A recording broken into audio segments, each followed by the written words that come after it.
Okay, so welcome, good afternoon. Welcome to B-Sides Las Vegas. This is the I Am The Cavalry room. This talk is Target Rich Cyber Poor with Tom Millar and Don Benack. So I have some housekeeping issues I want to go over really quickly. First, we want to thank our sponsors, especially the diamond sponsors, LastPass and Palo Alto Networks, and our gold sponsors, Amazon, Intel, Google, for their support, along with all of our other sponsors, donors, and volunteers that make this event possible. Cell phones. So, as we all know, please silence your cell phone so it's not disruptive to the presentation. These talks will be live streamed and recorded for YouTube. So, please make sure you silence your cell phones. The mics, we are live streaming and recording. So, at the point where there may be questions, we would ask people to use the mic, which we can hand around. Also, speak into the mic. You might have to pull it close to you. Let's see. Photo policy. I just want to remind everybody that B-Sides has a photo policy that strictly prohibits taking photos of anybody if you do not have their express permission to be in that photo. So if you're unsure about who is in your photo frame, please do not take that picture. These talks will be recorded and streamed, so if you want to recall information later, you'll have the opportunity to do so. Masks, please keep your masks on at all times. Great. And with that, I will turn it over to Josh Corman, who's going to say a couple of words, and then we'll kick it off. Hello. Earlier, I asked you guys all applaud for a bunch of volunteers that tried to make the world a safer place during the pandemic. Two of the career sysadmins that do it every day, not just as visiting people for a year or two, are going to be joining us on stage today. Tom Millar and Don Benack, great friends of the cavalry movement before the pandemic and hopefully still after, and maybe now even members. But what I want to do is bridge that really bad news session that you're in where stuff's on fire. We want to give you a tour de force through many of the existence proofs, because now people know these things are flammable. It's on John Oliver, on HBO. My neighbors are now asking me about these attacks. But the really sobering and overwhelming part, including the public-private partnership with government agencies like CISA, is that the overwhelming majority of these targets are below the security poverty line. They're the target-rich cyber poor. So a lot of the platitudes, advice, and NIST cybersecurity frameworks we give them are foreign to them. 85% of the hospitals don't have a single security person. And if you listen to Michelle Holko about our ball bearings, the most strategic weak link in the whole supply chain for most of our species had 2 IT people, no security talent, and any minute could have had a denial service attack that would have killed another couple 100,000 Americans. So we tried to get CISA out of their comfort zone. We came up with a suite of pragmatic security suites. They're going to review this. Part of this is to educate you, but part of this is to ask and inspire you. What else can we do to meet people where they are when they have no talent, no experience, but cyber-physical consequences that affect Maslow's hierarchy?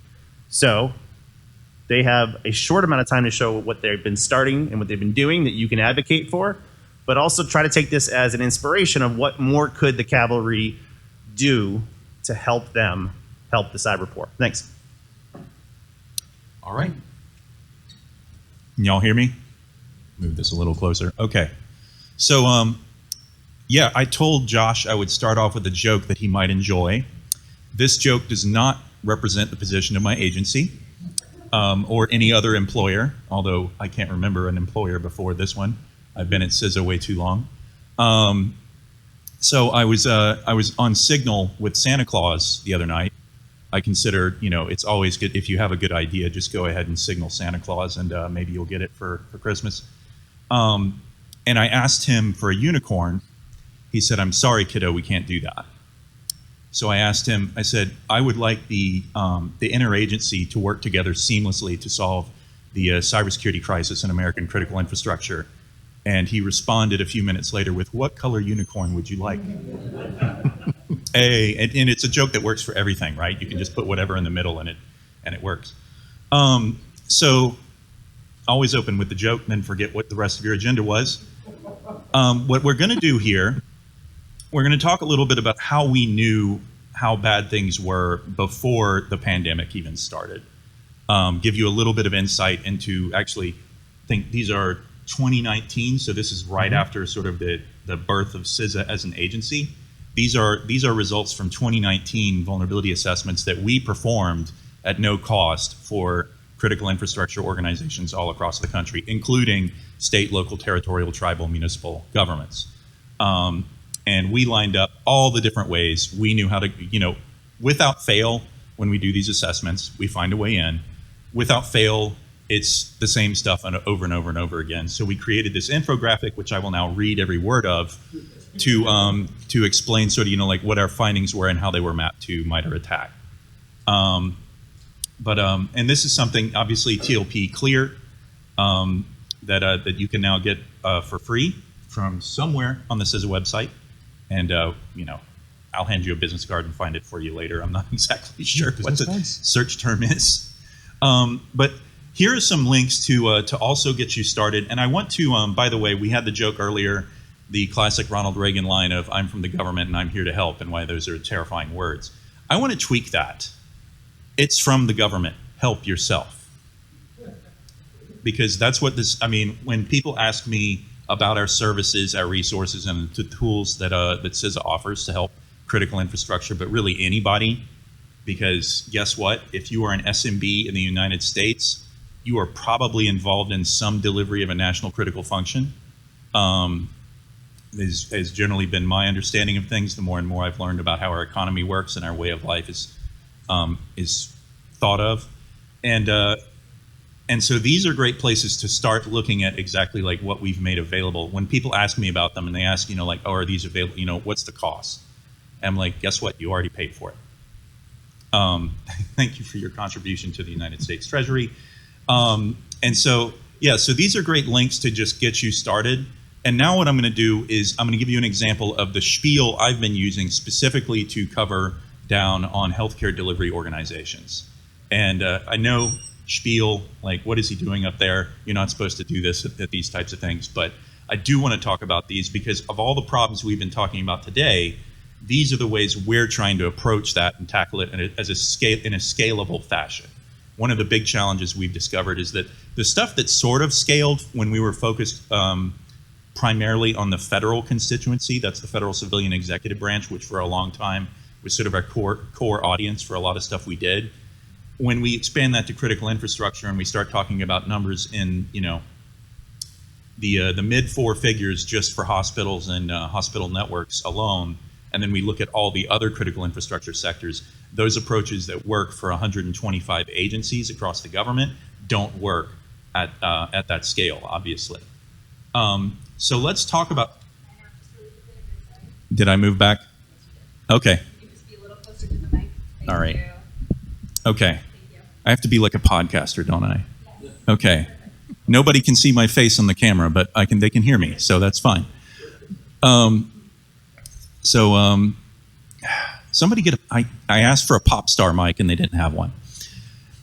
So our cyber hygiene services, you know what? I'm not going to read this whole thing because I know this by memory, and I hate when people read slides to other people. It's the worst. But let me start with the simplest thing that you can probably take advantage of right now that I think is a tremendous value that CISA offers, and it's not on the slide. It's the Known Exploited Vulnerabilities Catalog. Who here has already heard of the KEV catalog? That's outstanding. Okay. Do you know where to go to get updates whenever we put new stuff in the KEV catalog? All right. That is the National Cyber Awareness System. So granted, you will probably get a slight uptick in email volume when you sign up for the National Cyber Awareness System, but I tell you, it's absolutely worth the bother. I personally have been, I work for CISA. I still subscribe to NCAS, as we call it, at my personal account, just so I know when there's new Apple iOS updates that I really need to tell my family about, for example, anything like that. And also, whenever the KEV is updated, the KEV catalog gets updated, it comes out and is announced on the National Cyber Awareness System. It's really easy to sign up for. The only thing that I think is perhaps a possible UX design challenge is if you go look for the National Cyber Awareness System on the CISA.gov site, you'll find the page that describes all the things that it can do for you. At the bottom of the page is where you sign up to subscribe, which I'm like, I might have put that on the top, but anyway. a little editorializing for everybody who's watching this from my own agency and wondering how we can improve the webpage. There's also a free open source tool to do your own self-assessments, which I don't think a lot of people know about. I mean, we're pretty proud of our download numbers, but at the same time, when I look at the scale of what critical infrastructure is, and the number of people we could be reaching, I wonder if we're not hitting the target. Cybersecurity Evaluation Tool, or the CSET. And this is, if you've got the time to go online and do one of those goofy personality quizzes, you've got the time to go download the CSET. It's on the CISA GitHub. So CISA's own GitHub site has the CSET on there. It's a standalone application. You run it. And here's the best part for a lot of folks. We don't see any of that data unless you make it available to us. You can keep the data on your own, do your assessment. We don't have to learn anything from it per se. We'd like to, but it's your information. And it gives you sort of pathways to improving your cybersecurity posture. It also has modules for all sorts of different standards, and it has a ransomware readiness assessment. Any of this stuff that you can use to support your customers, or whoever, if you volunteer for someone like the organizations we've been talking about today, any of that, I think, is possibly an appropriate application of this tool.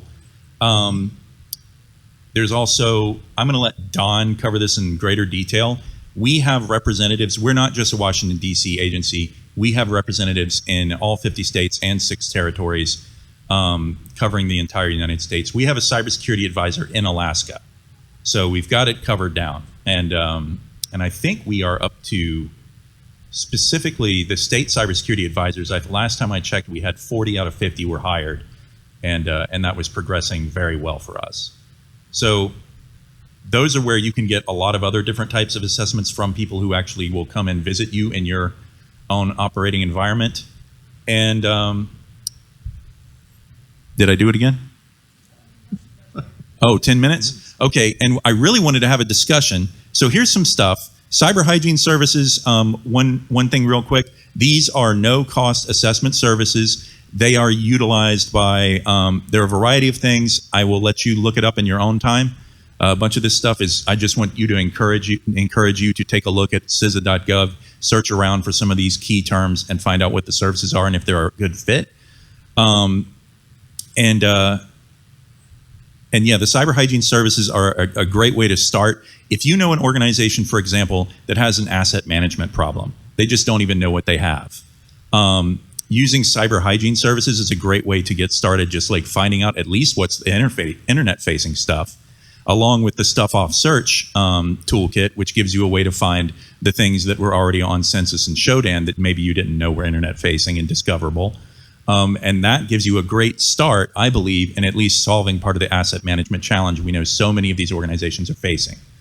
With that, I want to turn it over to more of a discussion and a little bit of Q&A, but mostly I would love to hear your ideas for what else we could be doing, especially to help SMBs and the critical national infrastructure that you all have experience with. And also let Don talk for a minute. A minute. That's outstanding.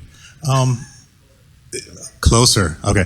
So I've spent the last 15 years in government developing services to help organizations manage their risk, from the cyber hygiene suite, which is ostensibly focused on attack surface management, identification of exposed web applications, system vulnerabilities, pen testing services being available to all. And the real question is, what do we do next? Because we have things that worked great federally. They were kind of bespoke, kind of like Bentleys.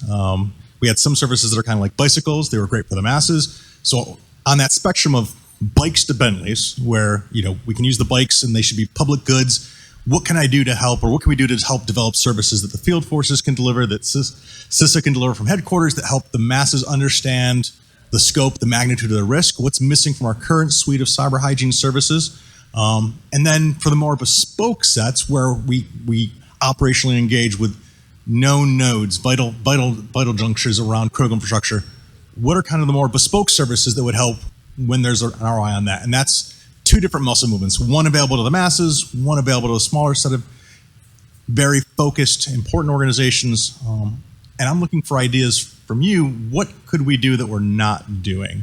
I don't want to just tell you my ideas. I just want to listen to yours. So that was why I tried to stay silent for a change. Anybody who's ever done a meeting with me knows I talk too much. So A third muscle movement is also the tide that lifts off ships option.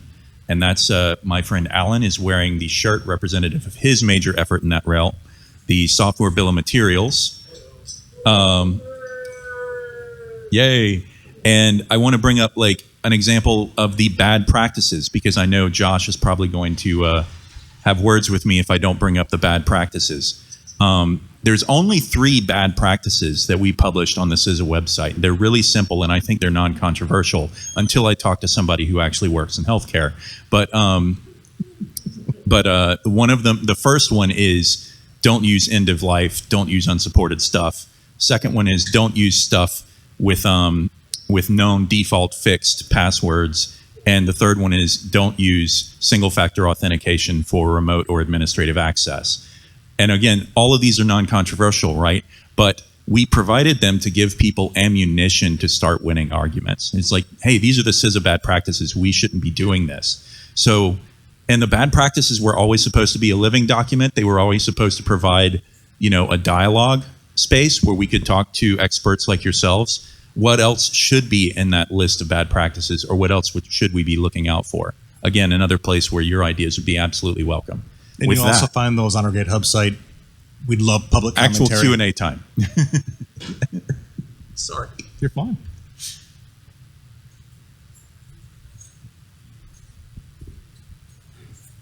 Well, it would be nice to have something like your cyber resilience graphic novel series. I'd love to see something that's effectively like Captain Planet, right? Like that made environmental awareness a huge thing for me when I was a kid. It'd be nice if we had something that taught children about cybersecurity, MDM, like something that made it more accessible, entertaining.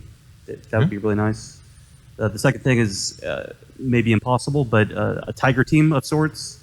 I forget which presenter was talking about it. Maybe it was Bryce. How the entities that are large enough to ask for your services are not necessarily the ones that need them, right? The small entities don't have cybersecurity. They might have IT people, so they really need someone who's a sysadmin, net admin, exchange admin, someone who knows security practices to come in, assess their environment, and clean things up, because they don't have the ability to even do that. I like both those ideas, and we have a number of staff in the field. Again, I'm looking for ideas for the field forces, so this is great. There's actually over 130 of them, and I think another 40 or 50 that we're hiring. So we have a lot of regional forces spread across all 50 states, and right now it's green. It's a blank slate. Sky's the limit on what we can do and think about doing with them. So.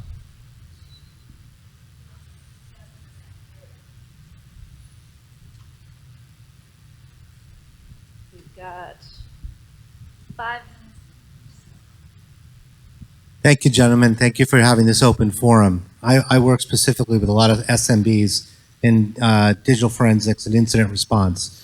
Uniformly, small and medium enterprises, non-technical decision makers think that information security is an IT problem.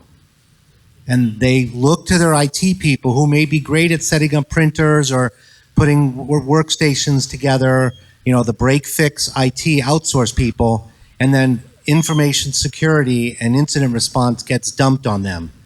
And they are out of their element. And broadening the understanding among SMBs that information security, incident response, these are different disciplines than their IT guy. And they don't know that at all. Okay.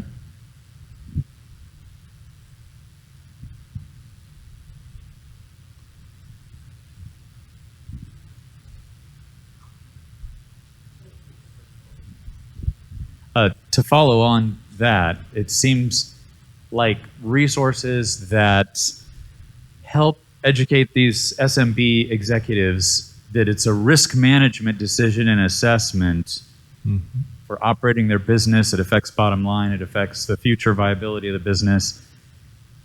And just keep bringing it to them. So maybe a quarterly report that says, hey, here's went on last quarter in the language of SMBs, speaking to the concerns that, really hit them. And here's some free resources for understanding risk management, or some really easy to use online tools to get started with this risk management, because they're not trained in that. They don't really know how to run it. But got to be good if they had some resources to help them grow there. Yeah, and I think you're going to see a lot over the next year from CISA, if I'm successful and others are, engaging at the C-suite and above, so board members, CEOs, CIOs, CFOs. We want to change it from a narrative around information security, cybersecurity, into business continuity, business resilience. So we'll be doing a lot there. That's not going to help with direct services to help the cyber poor, but it's going to help get, I think, the right buy-in. It gets it funded. Yep. So I'm 100% going to echo what this gentleman just said. Your target audience, it sounds like it needs to come from the top down as well as the bottom up. I think the bottom up gets it. The top down doesn't necessarily understand all the complexities. So if this is going to sound really bad, dumbing it down to the level that somebody can look at it and go, I don't get the technical, but I now got a better understanding of the risk, the money, and I got a better understanding of what the environment looks like. They speak a different language. Yeah. Well, and I think there's a thread I want to pull on between what you said and what you brought up as well. I think one problem is that at some point, there was when IT was a way to be competitive. You would invest in IT that would make you more competitive than the guy down the street. Then at some point in our history, IT became purely a cost center in the way that they look at it.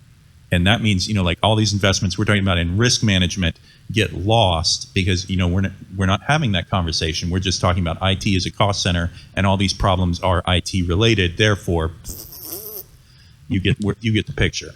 And we need to have, no, this is basically just like insurance or anything else, where you would invest to make sure that your business stays afloat down the line.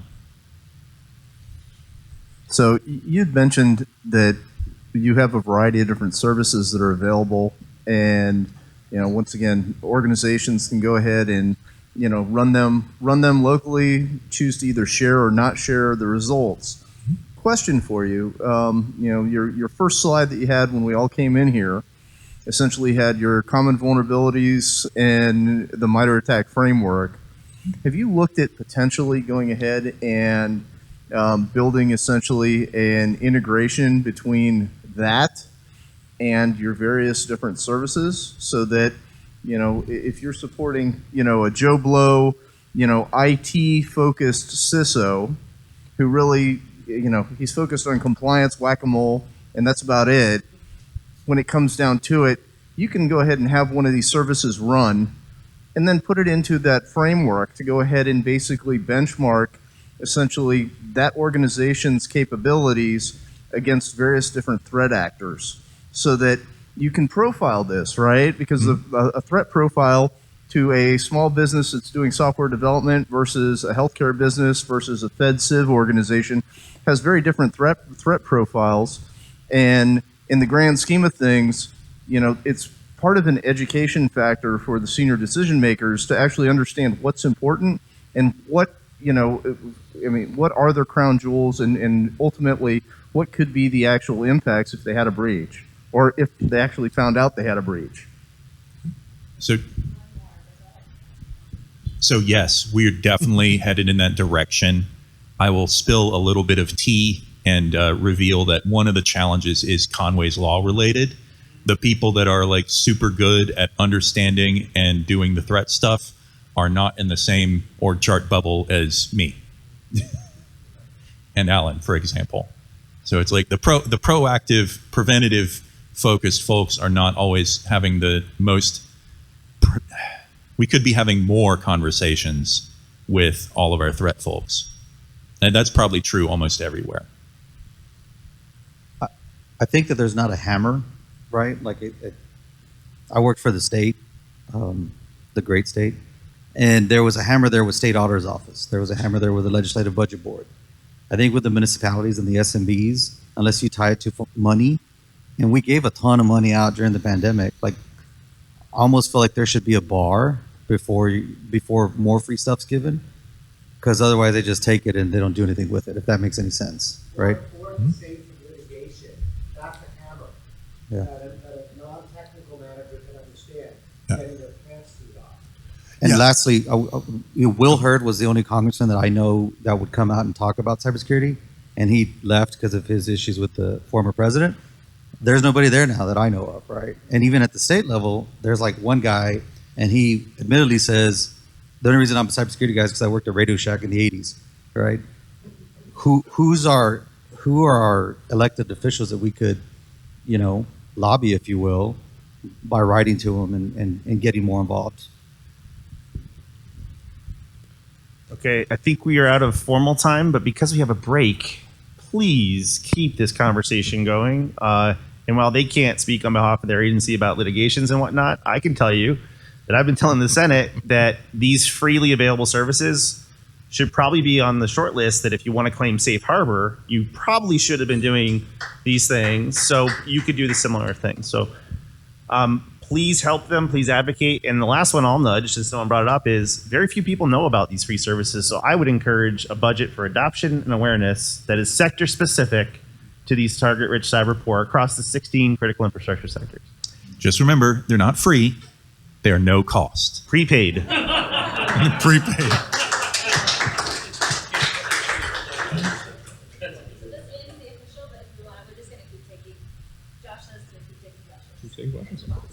So when I hear safe harbor, it harkens back to the PCI DSS days, where they came in and said, "Hey, you don't have to comply, but if something happens, you're completely out of luck." Right. And so complying brought you some of that peace of mind, which brings me to my next question: has thought been put into play regarding creation or expansion of business cases that can be handed to the IT department, who's going, "I don't know this stuff, and I know I don't know, so let me take this and I can pass this up. I don't have to develop it." I mean, we see it for conferences, where a conference says, "Here's your business case for you don't have to create it, hand it to your boss and say, 'Where's my money to go learn, which gives me this value?'" If the FedGov provided something like that, it takes and empowers those individuals that know they don't know, which is the first step, and be able to not have to spend their valuable time trying to figure out how to write this proposal in such a way that an executive might be interested, and then doing it at some level of cybersecurity maturity model. I mean, it's a little advanced, but saying like, hey, mom and pop SMB versus next, 1, 2, 3, 4, by the time you get 4, I probably don't need it, but just a thought. I really like this idea. It kind of turns the bad practices on its head. The bad practices are ammunition to start having difficult conversations about, let's get all of, we've got to figure out how we're going to plan to rip and replace the end of life stuff, for one example, but to provide the, more detailed business case than just being able to point to a page and say, it's on the bad practices list. We could say like, oh, and here's the document, more or less the boilerplate language to carry that forward. Yeah. In one of the accompanying documents to bad practices, preceded bad practices, is there's CISA Cyber Essentials. And the Cyber Essentials, the genesis for them came from multiple years. We looked across 5 years of data. Every incident reported to US CERT, to the NCIC, to DHS over 5 years. Every assessment we did over 5 years, which was thousands. We do about 500 a year. Every bit of data we had from our public cyber hygiene services, which is about 4,000 customers getting continuous ongoing attack surface management type services, looking across all that data, doing a reverse mapping of root causes, what was successful, what was at the root cause of incidents, what was always successful for the assessment teams, mapping that to the minor attack framework, then looking for corresponding controls and percolating out a kind of a heat map of the top cyber essential controls that would mitigate most of that risk. That's what's embodied in the cyber essentials. So when you're buying into those, when we say as CISA, these are the essential practices, and it's only about 10 to 15, I can't remember. We did it in response to ransomware, so it started a couple years ago.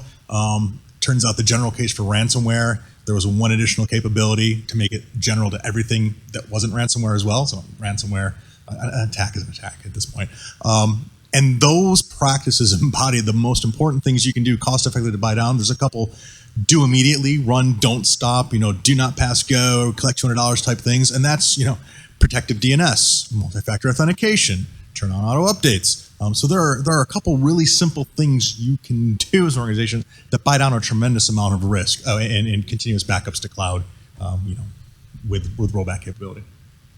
All right, to build on this one, this is an area that there will be constraints on what federal employees can say, especially when it's not a regulator of these sectors and that has to fight Conway's Law and other turf wars with like Health and Human Services or EPA, Environmental Protection Agency for water. So there's going to be some turf wars that, our team focus on the outcome and the mission instead of the org chart, but the natural muscle memory is going to be a little more territorial. So this is an area I think perhaps the cavalry could do in the next phase, which is, could we start to write fit for purpose sector specific advice that isn't just here's bad practices across these sectors, but yeah, you've got a bunch of unsupported end of life devices in medical, and we know you can't replace them all. What do we do about it? Can we have a 5-year plan, 10-year plan, prioritized list of how to identify and buy down risk for the most egregious ones, and even facilitate roundtables and critical conversations? Maybe capture those, and then maybe have a document of these are the things you're going to encounter when you try to do it. We've encountered them already. Here's how we've overcome them. So I think there's going to be a certain amount we can ask of CISA, and we want to push them, and we want to push their sibling agencies to embrace them. And there's going to be a line they can't cross, and perhaps we could take it a little further if we get creative. And there's people in this room that work in each of those critical infrastructure sectors who might be able to take the pen and start drafting. Here's the top 3 things wastewater should understand. Here's the top 3 things hospitals should understand. Here's the top 3 things. And as long as we keep knocking those lists down, we might actually get movement. Yeah, so there's a need for the smaller businesses to get help, right? And then there's a workforce problem where the running joke is, entry level job, need 20 years of prior experience, CISSP, and about 40 certificates, right? So is there an appetite to build like a dating app where like, hey, these people need your services, and then like a volunteer core where like, hey, look, I'm trying to get into it, or I have some free cycles, I'd be willing to help out and do some matching there, something like the Civil Air Patrol or Coast Guard Auxiliary, right? It gets a little tricky for us to do something quite that specific, government endorsement and other legalities that we don't, we just can't cross into. But I think, I don't know. It's a big policy question. I would say right now there are interesting conversations that I think are being had around the idea of a civil cyber defense force. Thank you. Because I read lawfare.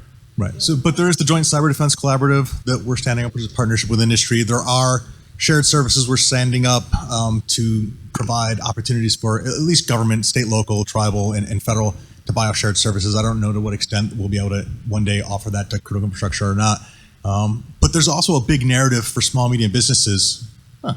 99% of businesses in the U.S. are small, medium. And the reality is, and this is kind of one of the ransomware talking points, if you're not resourced, maybe you shouldn't try to do it yourself, right? There's a push for buy the commodity because you can't compete with the budgets that federal agencies have, or the Fortune 500 have, or even the Fortune 1000. If you're small, your best bet may be to just outsource as much of this as you can to someone that is resourced to do it. And then at the CISA level, it becomes more scalable for us to pitch in, because instead of targeting the storefront and trying to deliver services to all the storefronts out there, we go one level upstream to the service providers and make sure the service providers are squared away. This is kind of an epiphany I had dealing with HDOs. I was like, there's 6,000 of these. How am I going to reach them and let them know about all the stuff that I want to, give them at no cost? And then I realized, like for some of these things, like electronic healthcare record providers, there's really only 2. So we go make sure they're squared away. We've actually made a big difference in the real attack surface.